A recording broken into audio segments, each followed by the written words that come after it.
Describe a memorable performance. Para sa kuha is ang pinaka-memorable sa mga is katong first time jud mi nag-perform as a group like kami tanan apilang singers atong acquaintance party sa CBM. Moto ang first dance gid namo as a group. How do you work together as a team? Kuan mag ano jud mi kanang teamwork gid siya. Pag mag-practice mi is kanang dili lang isa ang mag-lead. Bali daghan mi kay pag mag-perform ang pudod mi is kanang like lahi manggod nga group nay magsaya sa afro, nay magsaya sa dancehall. So kanang magsaya sa afro is lahi ang magkuan, lahi ang mag-lead ana, lahi ang mag-choreo, and then lahi po sa dancehall. Then ano siya nga kanang ingana mi pag mag-work mi as a team para po dili mi malangay kay ingana pag sa mo ang kuan is kulang mi og time so mga ilahi na mo kung kinsay mas maayo ani nga style is siya ang mag-lead kinsay maayo ani nga style siya pud ang mag-lead. What the best part of being in the group? So ganito. What the best part of being in the group? Unsa ganito? Unsa ganitong Ay. unsa ganitong best part ganit day?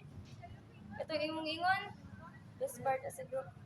What the best part of being in a group? How kanang imong best part as member ka sa group? Oh. Nagkatoy mo dito ba? Oh, sige to. Ya kakalimot lang po. Ano po nga number? Number 6. Ay 6 ay kani what's the best part? What's the best? Go na.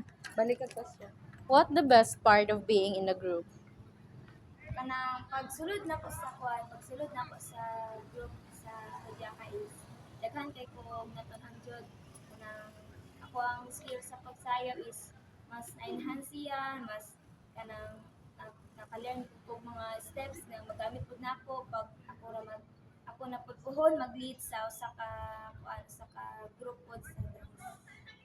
What message do you want your dances to convey?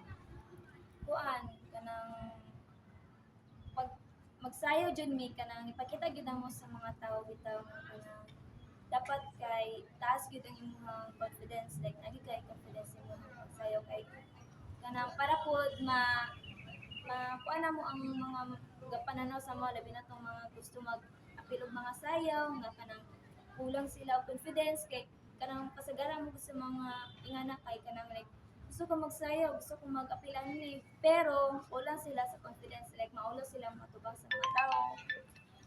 And then kanang mo din ang pag magsayaw mi is ginaingon ginamo sa muang kanang groupmates, mga kaating na mga dapat kanang makita na mo sa tao nga taas mi og level sa confidence. Ano ta?